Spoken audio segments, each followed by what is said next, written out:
ಆಕೆ ಚೆನ್ನಾಗಿ ಓದಿರೋ ವಿದ್ಯಾವಂತೆ, ಐಟಿ ಉದ್ಯೋಗಿ. ಜೀವನ ಪರ್ಯಂತ ದುಡಿದು ಕೋಟಿ ಕೋಟಿ ಹಣ ಕೂಡಿಟ್ಟಿದ್ಲು. ಫಿಕ್ಸೆಡ್ ಡೆಪಾಸಿಟ್ ಆಸ್ತಿ ಅಂತ 31 ಕೋಟಿ ಒಡತಿಯಾಗಿದ್ಲು. ಆದರೆ ಸೈಬರ್ ವಂಚಕರ ಒಂದೇ ಒಂದು ಫೋನ್ ಕಾಲ್ನಿಂದ ಅಷ್ಟೂ ಹಣವನ್ನ ಕಳ್ಕೊಂಡಿದ್ದಾಳೆ. ಡಿಜಿಟಲ್ ಅರೆಸ್ಟ್ ಮಾಡಿ ಮಹಿಳೆ ಬಳಿ 31 ಕೋಟಿ ಸುಲಿಗೆ. ಘಟನೆ ನಡೆದು ವರ್ಷದ ಬಳಿಕ ದೂರು ನೀಡಿದ ಸಂತ್ರಸ್ತೆ. Digital arrest. ಸೈಬರ್ ವಂಚನೆ ಪ್ರಕರಣಗಳು ಪ್ರತಿನಿತ್ಯ ನಡೀತಲೇ ಇದೆ. ಆದ್ರೂ ನಮ್ಮ ಜನ ಮಾತ್ರ ಎಚ್ಚೆತ್ತುಕೊಳ್ತಾ ಇಲ್ಲ. ಇಲ್ಲೊಬ್ರು ಮಹಿಳೆ ಒಂದಲ್ಲ ಎರಡಲ್ಲ ಬರೋಬ್ಬರಿ 31 ಕೋಟಿ ಹಣ ಕಳ್ಕೊಂಡಿದ್ದಾರೆ. ಬೆಂಗಳೂರಿನ ಇಂದಿರಾನಗರ ನಿವಾಸಿ ಐಟಿ ಉದ್ಯೋಗಿಯೊಬ್ಬರು ವಂಚನೆಗೆ ಒಳಗಾಗಿದ್ದಾರೆ.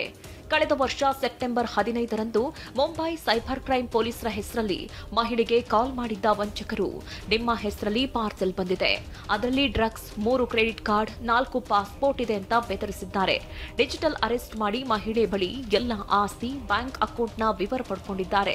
ಮಹಿಳೆಯ 1 ವಾರ ಹೋಟೆಲ್ನಲ್ಲಿ ಉಳಿಸಿದ್ದ ಸೈಬರ್ ಕ್ರಿಮಿಗಳು ಮಹಿಳೆ ಜೀವನ ಪೂರ್ತಿ ದುಡಿದಿದ್ದ ಹಣದ ಜೊತೆಗೆ ಎಫ್ಡಿ ಇಟ್ಟಿದ್ದ ಒಟ್ಟು 31 ಕೋಟಿ 83 ಲಕ್ಷ ಹಣವನ್ನ ತಮ್ಮ ಖಾತೆಗೆ ಟ್ರಾನ್ಸ್ಫರ್ ಮಾಡಿಸಿಕೊಂಡಿದ್ದಾರೆ. ಈ ವಿಷಯ ಯಾರಿಗಾದ್ರೂ ಹೇಳಿದ್ರೆ ಅರೆಸ್ಟ್ ಮಾಡೋದಾಗಿ ಬೆದರಿಸಿದ್ದಾರೆ. ಹೀಗೆ 8 ತಿಂಗಳು ನರಕ ಅನುಭವಿಸಿದ 57 ವರ್ಷದ ಮಹಿಳೆ ವಂಚನೆಗೆ ಒಳಗಾದ 1 ವರ್ಷದ ಬಳಿಕ ಈಗ ಪೂರ್ವ ವಿಭಾಗ ಸಿಇಎನ್ ಪೊಲೀಸ್ ಠಾಣೆಯಲ್ಲಿ ದೂರು ದಾಖಲಿಸಿದ್ದಾರೆ. ಡಿಜಿಟಲ್ ಅರೆಸ್ಟ್ ಮಾಡಿ ಆ ಮಹಿಳೆಯಿಂದ ಸುಮಾರು 31.5 ಕೋಟಿಯಷ್ಟು ಹಣವನ್ನು ಸೈಬರ್ ಕ್ರಿಮಿನಲ್ಸ್ ವಸೂಲಿ ಮಾಡಿದ್ದಾರೆ. ದಿನಕ್ಕೊಂದೊಂದು ಅಕೌಂಟ್ ಕೊಡ್ತಾ ಇದ್ದಾರೆ. ಆ ಕಡೆಯಿಂದ ಸುಮಾರು 60 ಅಕೌಂಟ್ಸ್ಗೆ 32.5 ಕೋಟಿಯಷ್ಟು ದುಡ್ಡು ಕಳಿಸಿದ್ದಾರೆ. ಸದ್ಯ ತನಿಖಾಧಿಕಾರಿಗಳು ಎಲ್ಲ ದಾಖಲೆಗಳನ್ನ ಪರಿಶೀಲನೆ ಮಾಡಿದ್ದಾರೆ. ದೇಶ ವಿದೇಶ ಸೇರಿ 60 ಬ್ಯಾಂಕ್ ಅಕೌಂಟ್ಗಳಿಗೆ 187 ಬಾರಿ ಹಣ ಟ್ರಾನ್ಸಾಕ್ಷನ್ ಆಗಿರುವುದು ಪತ್ತೆಯಾಗಿದೆ.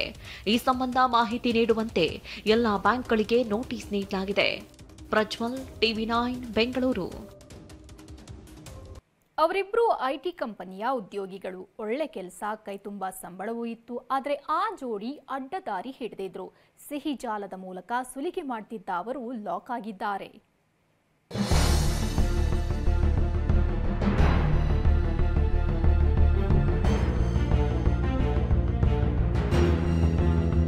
ಡೇಟಿಂಗ್ ಆಪ್ನಲ್ಲಿ ಯುವಕರಿಗೆ ಗಾಳ ಹಾಕ್ತಿದ್ದ ಕಿಲಾಡಿ ಲೇಡಿ. ನೀರಿನಲ್ಲಿ ಮತ್ತು ಬರಿಸುವ ಔಷಧ ಹಾಕಿ ಹಣ, ಆಭರಣ ಕಳ್ಳತನ.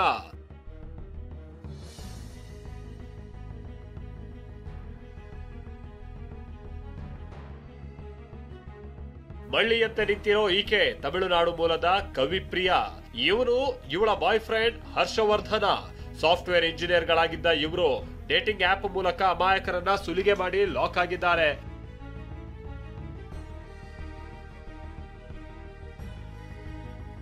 ಆಗಿದ್ದೇನೆಂದ್ರೆ, ಹ್ಯಾಪನ್ ಆಪ್ ಮೂಲಕ ಸಾಫ್ಟ್ವೇರ್ ಇಂಜಿನಿಯರ್ ಯುವಕನಿಗೆ ಕವಿಪ್ರಿಯ ಗಾಳ ಹಾಕಿದ್ಲು. ನವೆಂಬರ್ 11ರಂದು ಇಂದಿರಾನಗರದ ಲಾಡ್ಜ್ನಲ್ಲಿ ಇಬ್ರು ಭೇಟಿಯಾಗಿದ್ದಾರೆ. ಒಟ್ಟಿಗೆ ಪಾರ್ಟಿ ಮಾಡಿ ಊಟ ಮಾಡಿದ್ದಾರೆ. ಈ ವೇಳೆ ನೀರಿನಲ್ಲಿ ಮತ್ತು ಬರೆಸುವ ಔಷಧವನ್ನ ಬೆರೆಸಿ ಯುವಕನಿಗೆ ಕವಿಪ್ರಿಯ ಕುಡಿಸಿದ್ದಾಳೆ. ಬಳಿಕ ಲವರ್ ಜೊತೆ ಸೇರಿ ಯುವಕನ ಮೈಮೇಲಿದ್ದ ಬ್ರಾಸ್ಲೆಟ್, ಚೈನ್, ಹಣ ದೋಚಿ ಎಸ್ಕೇಪ್ ಆಗಿದ್ದಾರೆ. ಸುಮಾರು 1 ತಿಂಗಳ ಹಿಂದ್ಗಡೆ ಇವರಿಗೆ ಪರಿಚಯ ಆಗ್ತದೆ. ಪರಿಚಯದಲ್ಲಿ ಇಂಟಿಮೆಸಿ ಬೆಳೆದು ಬೆಂಗಳೂರಿನಲ್ಲಿ ಇಂದಿರಾನಗರದಲ್ಲಿರುವಂಥ ಒಂದು ಲಾಡ್ಜ್ಗೆ ಕರ್ಕೊಂಡು ಹೋಗ್ತಾರೆ. ಇಬ್ರು ಹೋಗ್ತಾರೆ. ಹೋದ್ಮೇಲೆ ಇಬ್ರು ಅಲ್ಲಿ ಪಾರ್ಟಿ ಮಾಡ್ತಾರೆ. ಪಾರ್ಟಿ ಮಾಡಿ ಆದ್ಮೇಲೆ ಇವನು ಸ್ವಲ್ಪ ಜಾಸ್ತಿ ಕುಡಿತಾನೆ. ಹುಡುಗ ಕುಡಿದ ನಂತರ ಇವನು ಮಲಗಿರ್ತಾನೆ. ಮಲಗಿ ಎಚ್ಚರ ಆಗಿ ನೋಡಿದಾಗ ಅವನ ಕುತ್ತಿಗೆಯಲ್ಲಿ ಚೈನ್ ಇರೋದಿಲ್ಲ, ಬ್ರಾಸ್ಲೆಟ್ ಇರೋದಿಲ್ಲ. 7 ಲಕ್ಷ ಮೌಲ್ಯದ ಚಿನ್ನ, ಹಣ ದೋಚಿ ತಮಿಳುನಾಡು ಸೇರಿತ್ತು ಈ ಜೋಡಿ. ಹೈಫೈ ಲೈಫ್ ಲೀಡ್ ಮಾಡೋದಕ್ಕೆ ಹನಿ ಟ್ರ್ಯಾಪ್ ಮಾಡ್ತಾ ಇದ್ದ ಈ ಜೋಡಿಯನ್ನ ಪೊಲೀಸರು ಬಂಧಿಸಿ ಕಂಬಿ ಹಿಂದೆ ಹಾಕಿದ್ದಾರೆ. ವಿಕಾಸ್, TV9 ಬೆಂಗಳೂರು.